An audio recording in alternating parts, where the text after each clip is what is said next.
What does it take to make workshops work? And how can we facilitate collaboration that sticks and leads to results? My name is Miriam Hartness, and with the Workshops Work podcast, I am on the mission to find the magic ingredients that make workshops work.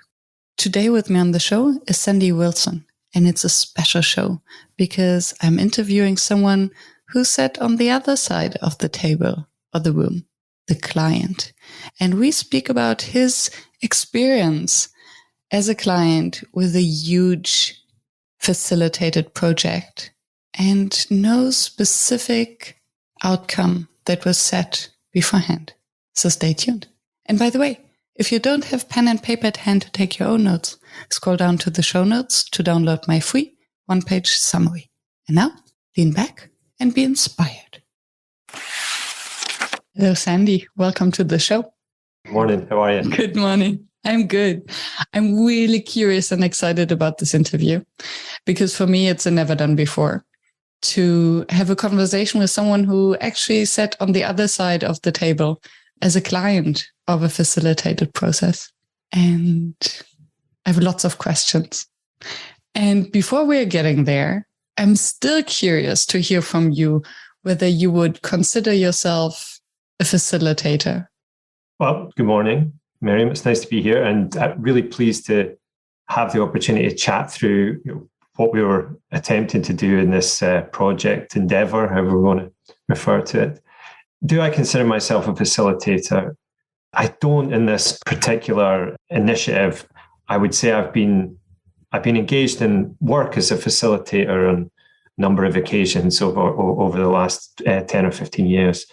But in this particular project, my role was more related to the design and conception of the program and bringing together the people who were going to be able to support our organization in the sort of explorative nature of what we were doing. So certainly my role wasn't facilitation within any given workshop. I was an attendee and a loose contributor when I had the opportunity. And the client. That's a big one. I was a client, Yes, I was a stakeholder of probably a bit of significance in the project. Yeah. Yes. And you mentioned that you have worked as a facilitator in the past 15 years. Sure. So what does facilitation mean to you? Yeah, so for me, I think that facilitation is about guiding or supporting the navigation of a group around a given sort of framework, concept, process. So it's about ideas and how we can, explore those ideas and, so either enriching our understanding. A broad range of outputs.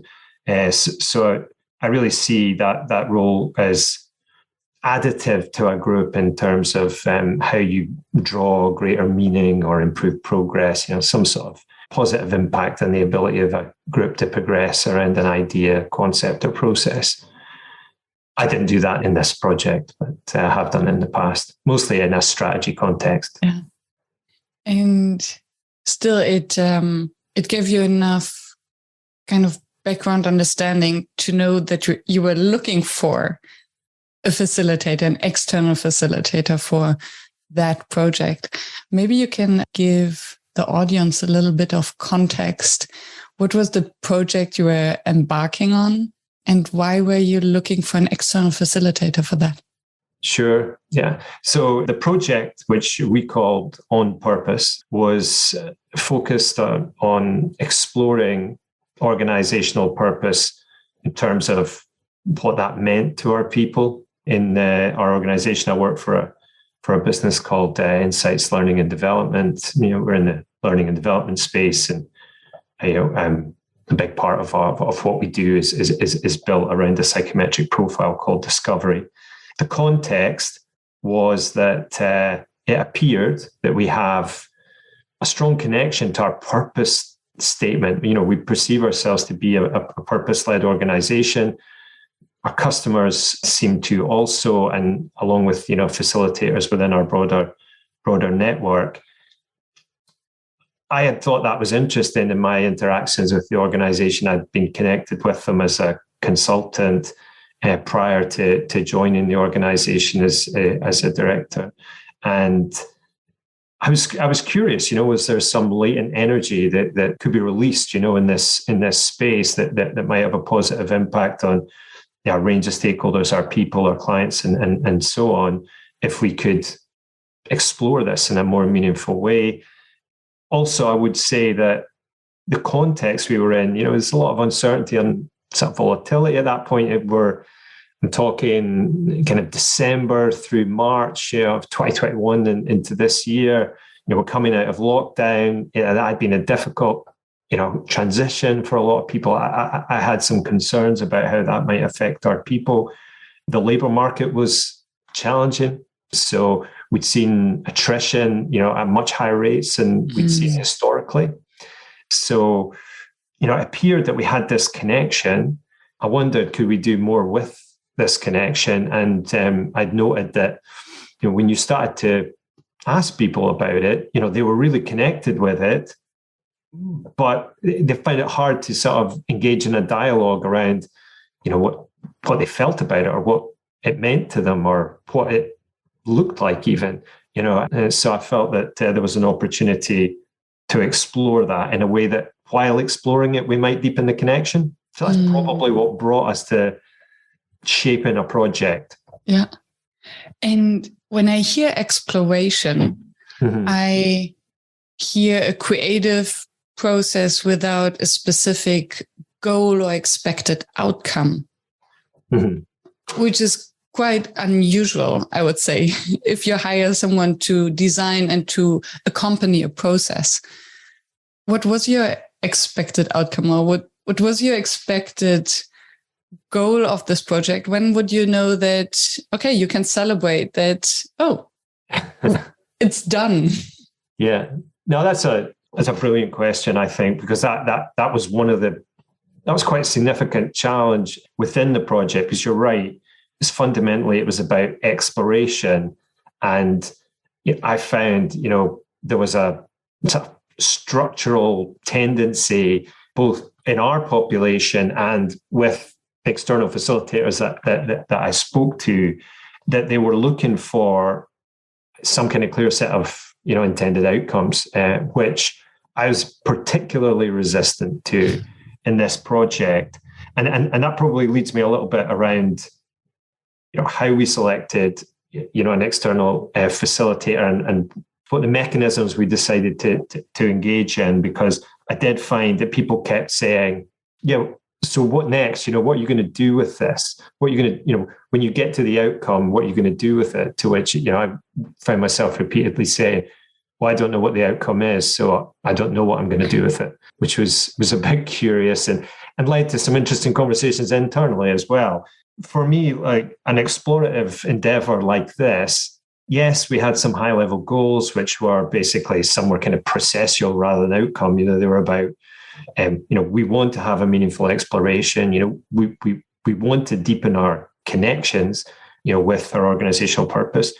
And I had a sense that given our context as a learning development company and our specific purpose, which was to create a world where people truly understand themselves and others and are inspired to make a positive difference in everything they do, there would be some element of progression around how we understood learning in the organization.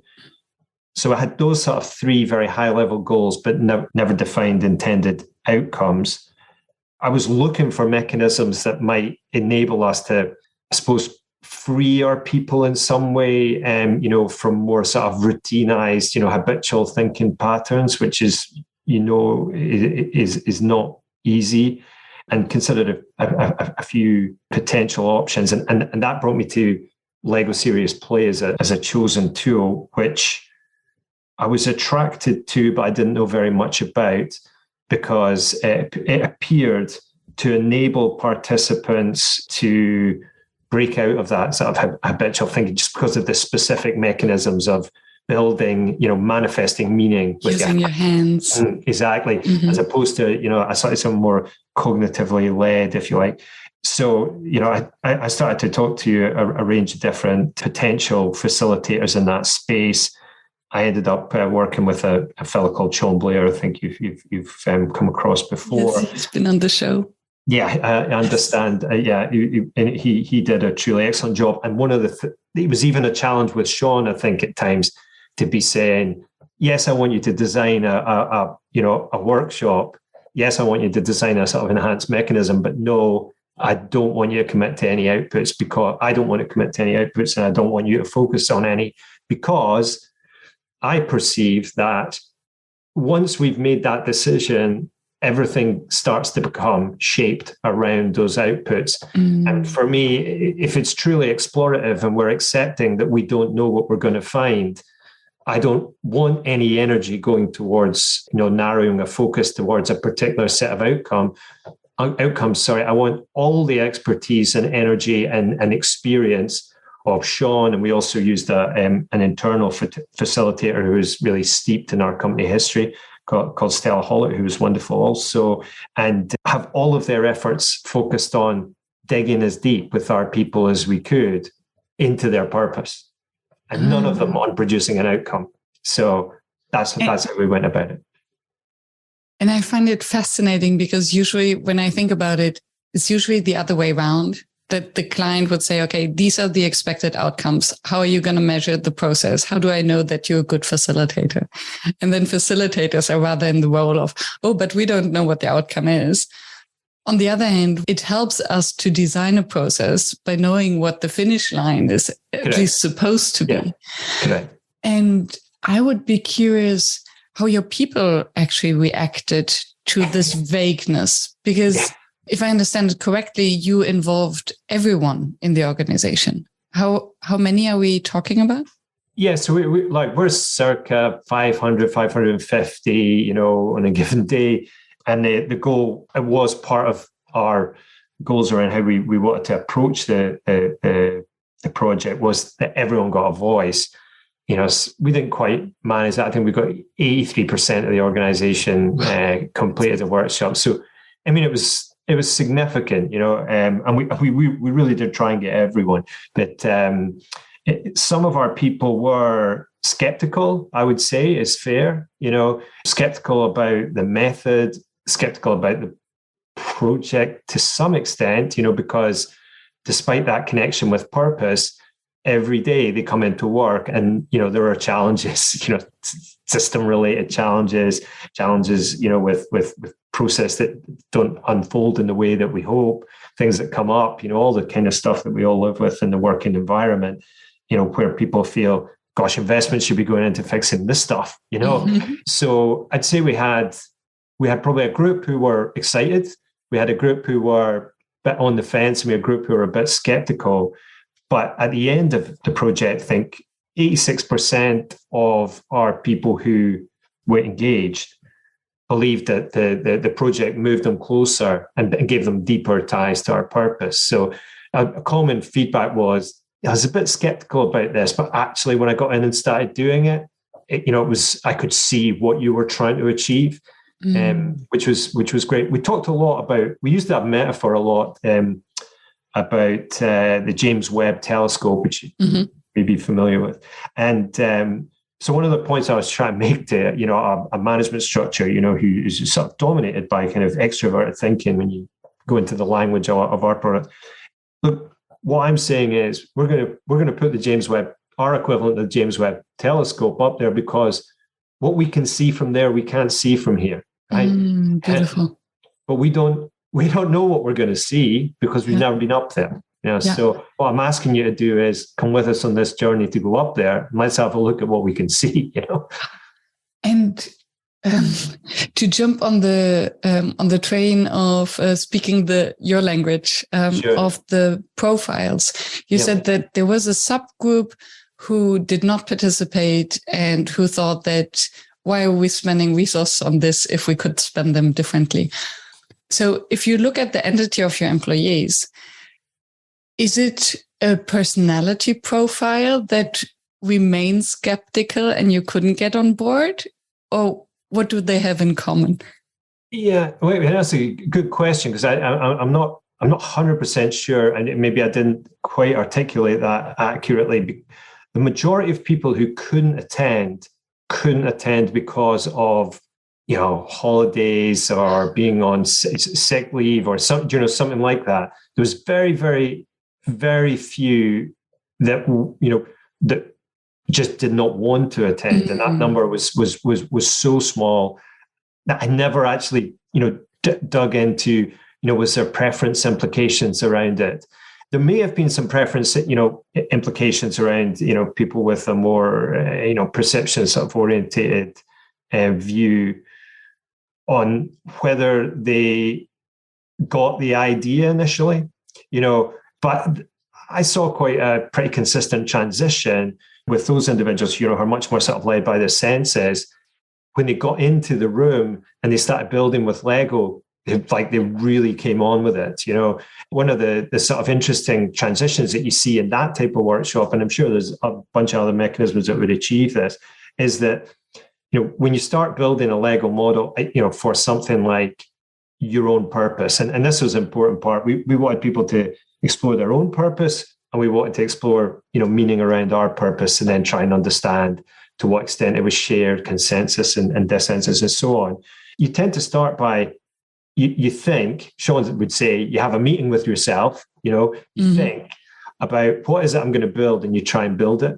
But you transition to starting to build without quite knowing what you're building. And that would be that sort of thinking with your hands transition, I think, that I saw, and that seemed to be, significant.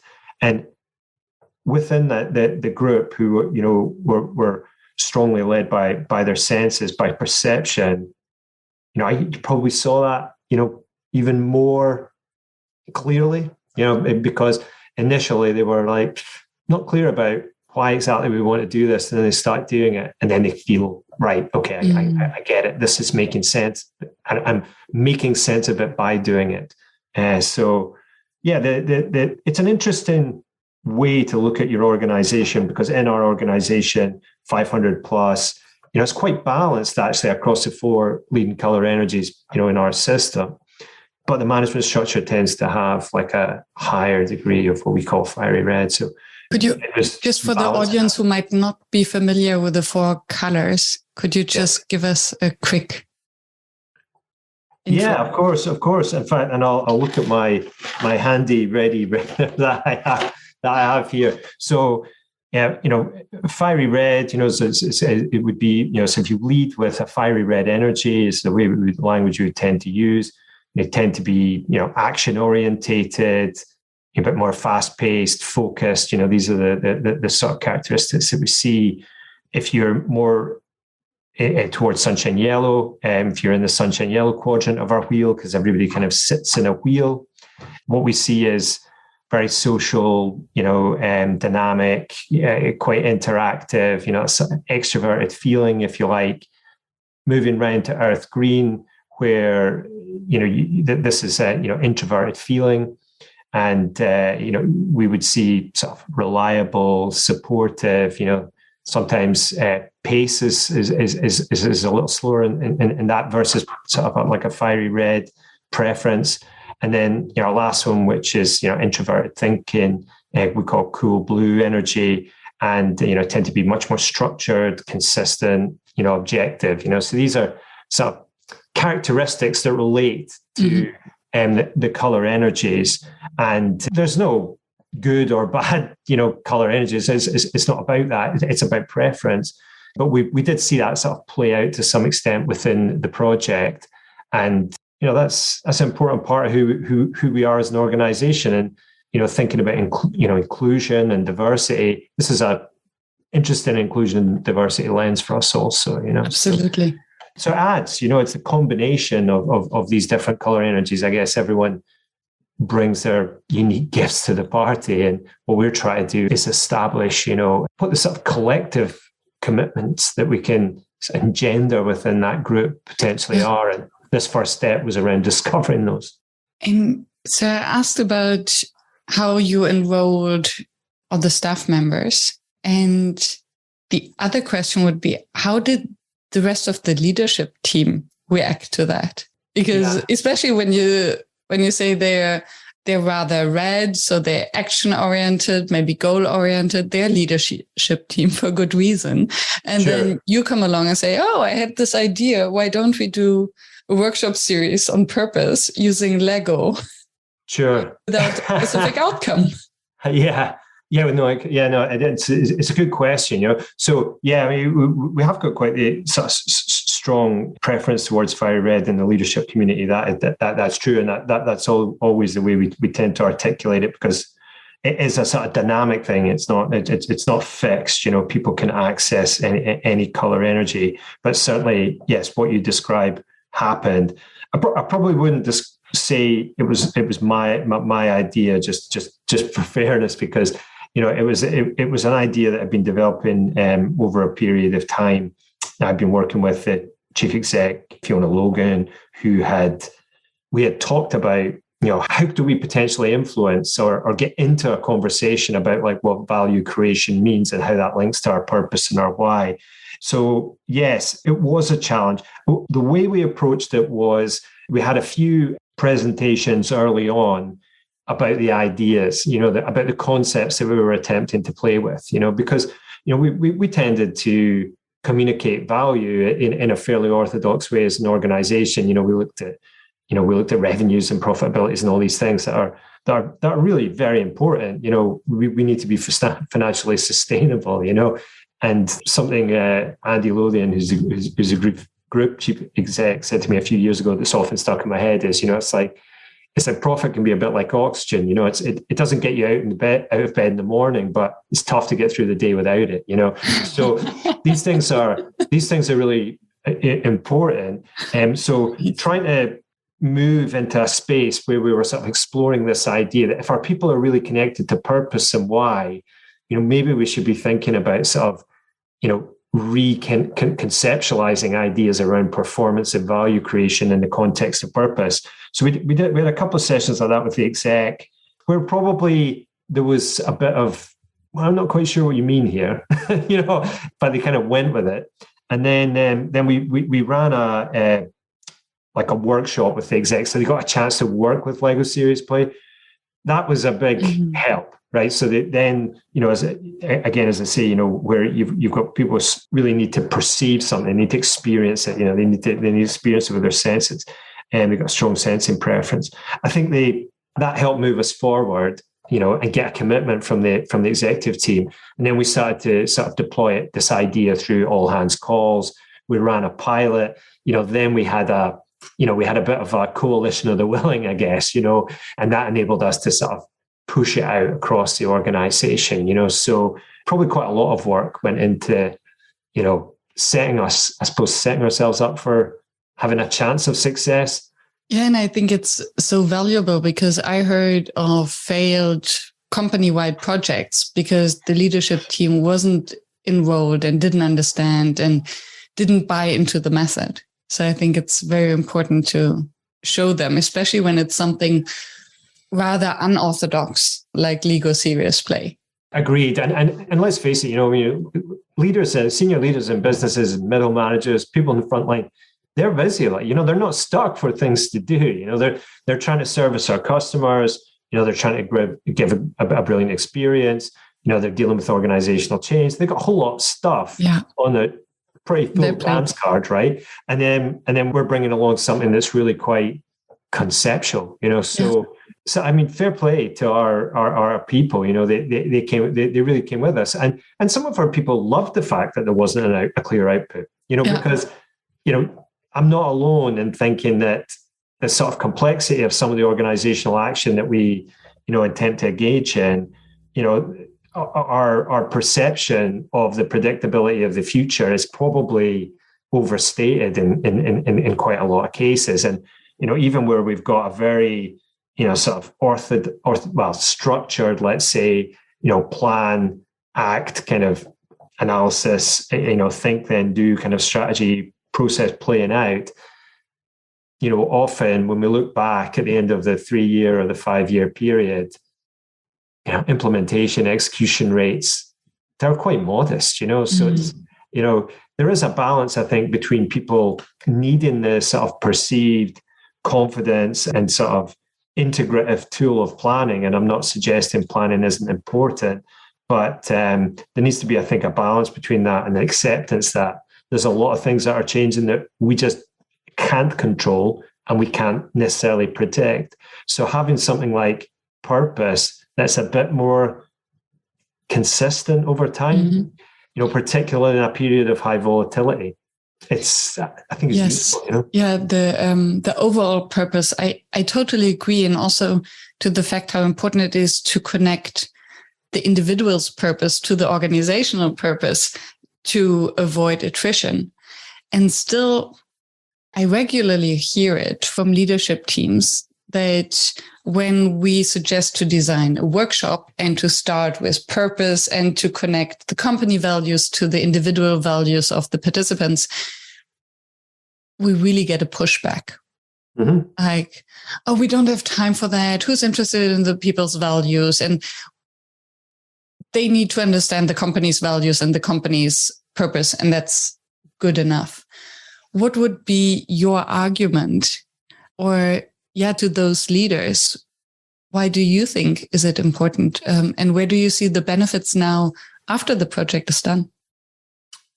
Yeah, no, it's a great question, and I don't want to claim that I know the answer really to this, but I suppose my view is if there's a significant sort of incongruence, if you like, between the organizational purpose and an individual purpose, I think that'll play out over time. So in a way that may well result in employee exiting from the business, or sort of discretional effort, or something like that being influenced or affected.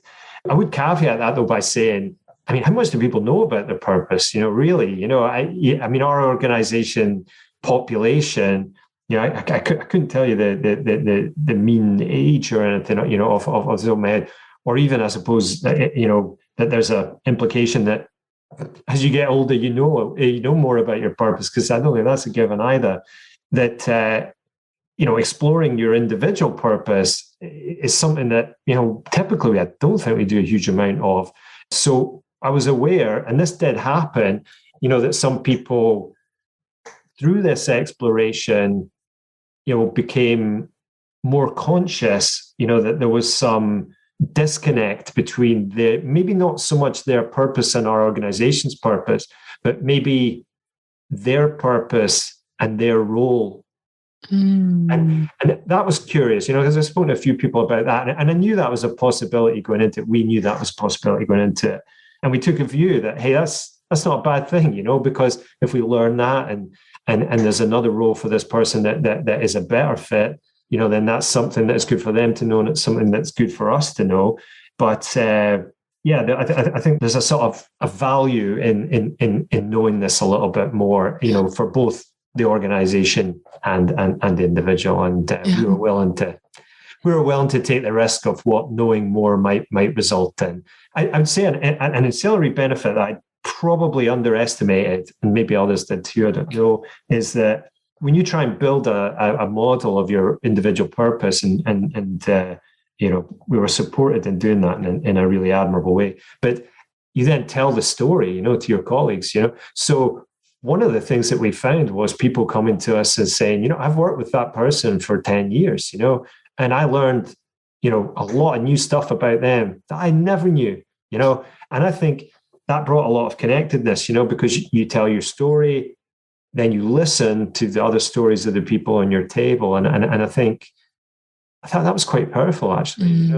Again, that's probably something going into the project I didn't envisage, the potential value creation that rolled out of that. Yeah. Can you see a weird difference now, how in terms of collaboration, productivity, efficiency? Yeah, I mean, it's hard to tell, isn't it? These things are quite sort of notoriously difficult to pin down to a particular project, because it's like we were doing a bunch of other things as well, and during this period. And it's funny, I had a chat with the board about this project yesterday, and they were asking, or about outputs, they were interested in outputs, accepting of the fact, I think, that we hadn't made any sort of commitments, specific commitments around outputs. And during this period, like we have seen, a real slowdown in attrition, but I don't know to what extent I can claim, we can claim that that's down to this project, because we've engaged in a few other things as well. And it can be the world situation. It can be the end of the pandemic, the beginning of a war. So, do you know what I mean? And, you see two or three improved months and you think, well, that's great, but we don't really know. And I mean, that's another interesting point, about these types of projects, and not just these, other ones that have, potentially longer, their consequences, unfold over a longer period of time. When do you measure it? Do you say, do you measure it? You measure at the end of the workshop, right? You'll get a certain sort of, you can access certain data. You measure it 30 days, 60 days, 90 days, 6 months later. Different things unfold, and it's hard to say to what extent, people have stepped onto a path as a result of this interact. Yeah, exactly. So I think I'd love to understand more about, our people and how they've used their experiences and how that's had implications around, say, cross-functional collaboration, which was one of the challenges that was identified for us through the project, by having this type of engagement. But, the sort of data collection effort in that is not simple. So I think we have a broad positivity about what we've achieved.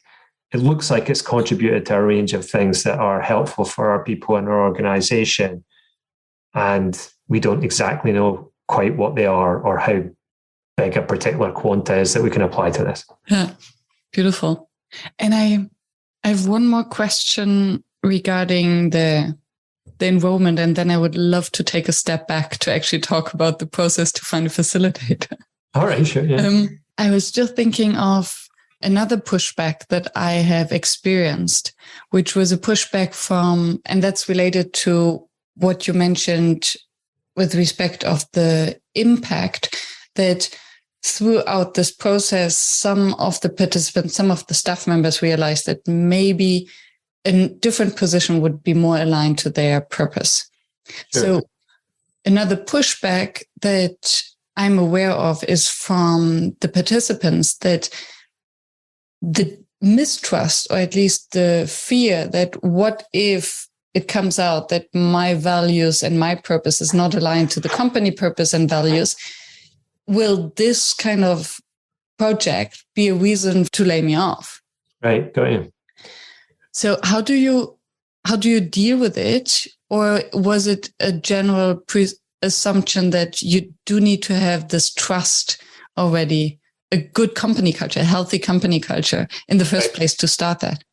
Yeah, got it. No, it's a really, really interesting question. Probably was a concern for some people. What's the implication, I suppose, of this, a perceived incongruence, if you like. And I suppose there was, there's probably a few things that played out that maybe mitigated that. I mean, when we completed the workshop, and the workshop's probably like the face-to-face workshops, at least were maybe about 50 people. So let's say 6 tables of 8 or something like that. So on the piece that related to your individual purpose, the storytelling that you engaged in, you only engaged in with 7 other people.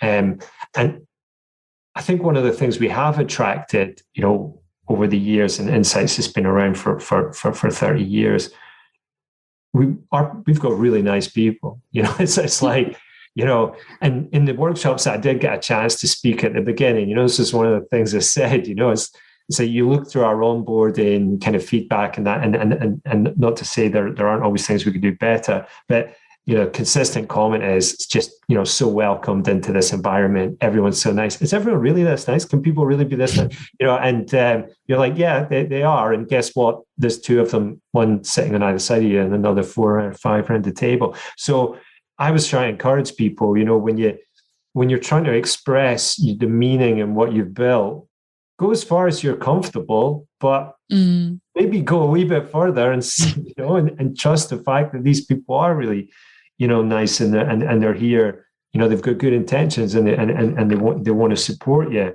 And I was surprised, by some of the openness that I experienced myself, and it encouraged me to be more open, even particularly, when you're talking about something that you haven't maybe thought about much, so your thoughts are, let's say, they're not formed in a very mature kind of pattern. And so I would say that mitigated it. We tried to give permission. They're probably sharing in relatively small groups. And then we used a couple of mechanisms where we were bringing the models together, to represent organizational purpose. Each workshop elected what we called a brick keeper, who literally took the bricks home from the model, that was built in in their workshop. They were elected by that group, and we brought a model. But we brought a model from every workshop. I think there's 14 workshops. So we were all across the globe. Somewhere in our home location in Dundee, somewhere in Singapore. We had Berlin, Amsterdam, Austin. We had a range, South Africa. They were all across the world, and then some online. So these people actually brought, in the final session with the leadership group, these brick keepers, they brought the models to the leadership group and told the story. They were like the custodians of that workshop story. But that really focused on organizational purpose. At that stage, we weren't focusing on the individual. So that was the bit that was shared with everyone. So if on the individual purpose part, in terms of your question on how people felt exposed potentially, all of the models were uploaded to Rise, which was accessed, through our SharePoint, our intranet, I guess. So anyone that was in your workshop could, I guess, look at your model. We asked people, anyone who doesn't want their model up there, no problem. No problem. I don't know if we had anyone who said, and if we did, no problem. It wasn't about exposing anyone. So we didn't get too much, direct challenge to that. Whether we got, a more sort of guarded version of people's expression, probably difficult to know. But I think the way that we worked with it and the way that we worked as colleagues, I suspect if we did something more to build on this, I think a lot of people would go even further than they have. And I think that speaks to the culture of the organization, to be able to do that. But it was, in some ways, as a leader in the business, it's a huge listening exercise. It was a massive listening exercise, where we just got to know our people a bit better, and that enables us to be able to say, what is it that we're doing in order to, contribute to the enhancement of our ability as an organization to progress against this purpose in a way that's enhancing the lives of our people, and I think that was quite useful. So basically you now have more data to nurture the conversations that are happening in the leadership level about the strategy, the next steps, so that you can basically align it back from top down with the bottom up findings. Yeah, I mean, I guess that, I know we talked about this briefly in our sort of pre-conversation, around, sort of inclusive strategy process and what that might mean for, we're about to go into our next strategy period, 23 to 26 or 23 to 28, whatever it ends up being. So I think we created a stepping off point, that was quite different from the stepping off point we would have had we not done this project. And part of that is, yes, we have quite a lot of data. I've tended to focus in terms of like the sort of data analysis and understanding more around the actions that people focused on, because one of the questions that we asked as a stimulus was about if we could be more on, how could we be more on purpose as an organization? What are the things that you think that we might do? And are people responding? We got sort of, I don't know, let's say circa 400 responses around that, which you can, engage in a sort of qualitative analysis and start to look into that a bit more and try and see what they see.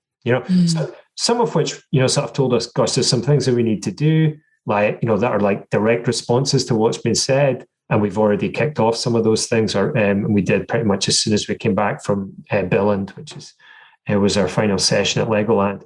And other ones, are more sort of almost like second order learnings, where we said, we haven't properly provided information about how our business model works, because some of the proposals, suggestions we've got would create a huge amount of risk in our business model. And therefore, the actions that we need to engage in is how do we educate our new people coming in particular better around, hey, this is how, we create value both for our customers, and this is how we retain value in our organization in order to manage long-term sustainable growth. So that is really valuable information. We haven't analyzed a lot really around personal individual purpose. I mean, probably saw that as being a bit more of a personal conversation, perhaps between individuals and maybe their line managers, where they might say, actually love this company. In fact, that's one of the measures. I love my job and I love this company that we took, which we saw move forward significantly. But, hey, I may be interested in a role that's more over there. And I think that's a really healthy conversation to have, because we would rather, with the talented people that we have, of which we have a lot, we'd rather find a way to make that happen than them to find that solution outside of our business. Yeah, like in a relationship, right? You want to 100%. find ways to navigate it early on instead of having an ugly breakup at some point because of unspoken frustrations. Yeah, absolutely. Yeah. So that was it's a rich data set, but I think one of the things you mentioned to me before was about learnings and probably that there's a learning for me around the data, how we resourced our ability to engage with that data. Do we have enough people working on that? And I think that's probably something that maybe we could have done differently. It's that, we could have pointed maybe more of our research team or something like that. Yeah. We knew we'd create a lot of qualitative data, and maybe we could extract more value out of it than we did. But it's this is July, right? So it's not. We're not 2 years down the line, so there's an opportunity for us to resource that up coming into our strategy engagement. And it's interesting because if you want to create a system on how to analyze the data beforehand, this means that you need some sort of information on what you're seeking and what you're finding, which is not the way you started the mission in the first place.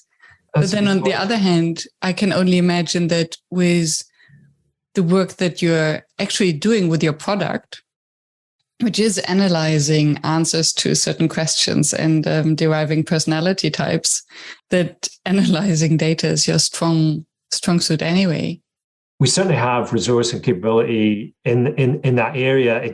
It just wasn't pointed at this project, and we've got a great learning development team, and they were really supportive of this endeavor, and they helped work with our brick keepers in order to help them prepare for presenting to our leadership team. Yeah. But that was 3 people, and the quantity of data is just too much. So I think we do have that, and that's something we would like to sort of make a bit more out of, because there's a lot of really rich information in there, and you're right, we don't have a sort of deductive framework that we'd be working with, and I did spend a lot of time myself, and I know others did too, just reading what our people were saying and playing around on Mural or whatever to say, that's interesting, and that seems to have come up a lot, and like, do we have a cluster, and what does that mean? And and that was quite helpful. When we brought the groups together in Billund, we really challenged our leaders to listen. We were like, this is a day for listening. Your questions, the words you're going to use today, we want them to be contributing to your ability to understand what our people are telling us through this mechanism.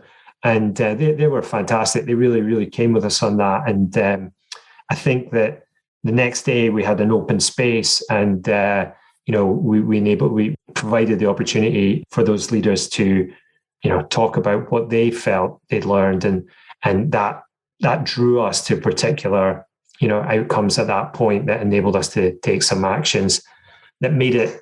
This wasn't only an exercise in exploration. Some of the things we've now gone up to the telescope, we've looked and we've seen some things, and we're saying, well, we're going to do something about some of those things. An interesting challenge. Maybe interesting. I think it's interesting. At the end of every session, we ask people, like without any permission of anyone else, write down an action that you could do, that would move this organization, even in the tiniest increment, but that could move this organization in a more on-purpose direction. And I'd sort of pushed out myself at a couple of the global calls that we had. How are you getting on with that? Because I felt that, if you're looking at this as a sort of precursor to a potential mechanism for change, you're saying, well, if everyone is sort of waiting for the leadership group to make these big changes, and behind that, all these little changes, that have like implications for rituals and routines and stuff, the way that we sort of culturally express our work as an organization, if they don't happen, for me, is very limited, in terms of our ability to, as a predictor of our ability to change. So I did challenge that, and that's probably something we'll continue to look at, because if we had 410 of these, my basic view was, if we had 410 of these and like 30, 60, 90 days down the road, 40 of them had been completed, it tells me our change readiness is pretty limited. And if it was 350 of them, it would tell me our change, because it's not, we can't just be waiting for someone else to change. No matter what your responsibility is, you're going to have a role in the change, Especially because nobody likes to be told to change. No. But it feels good to change in our own ways and to have agency. Yeah, no, so, I think that's fair. Yeah. It's indeed a very nice way to measure it, the readiness to change, and how these small ideas are actually implemented. And to celebrate them across the organization. Yeah, so it's something we continue to play with, and we're not. I say play with because we haven't sort of taken any kind of directorial action around it. We just said, just kind of tried to repeat that, more or less what you said. It's just like, if we're agreeing we want the organization to be better, which we appear to be, and we're agreeing that we all have a role in it, and you've specifically nominated a particular action that you say you can do. If you haven't done that, that's probably not helping. So I think that's an interesting sort of line for us to continue to go down. And I know I took a change action myself from my workshop that I attended as a participant. I took a change action myself from the leadership workshop in Billund. I'm working on both those actions. I haven't completed those actions myself, so I'm very, very aware of my own responsibility, and I guess I hope others are making similar progressions. And then also to lead by example and to create this empathy that how much is actually feasible and what of a commitment is maybe too much. Because we tend to be overconfident in workshops because there's so many hormones and happiness. Back at work, we realize that we might have misjudged our own capabilities. Yeah, and that's easily recognizable, certainly in our organization. We are, like I said, right from the start, recognize that, hey, there's this clear connection between us and, this aspirational purpose, so as an organization ourselves, we have really, meaningful ambition around, how do we create this world? How do we create this world, And that can be a challenge, because there are so many things that we could do. And at times, it's sort of having the experience, wisdom, capability, cohesion as an organization to be able to move from all the things that we could do to the things that we actually will do. And that's a sort of oscillating relationship, I think, between what we aspire to and what we can do. But it's a challenge. It's a challenge for sure. Hello, listener. Are you tired of listening to my podcast voice praising our sponsor Session Lab in each episode, I think it's time to pass the mic over to you. So if you are as much of a Session Lab fan and user as I am, please share your experience and praise, and don't be shy of add a sentence of self-promo. Send me your soundbite, and you might hear yourself on the next show and find your name and URL in the show notes. I'm looking forward to hearing from you.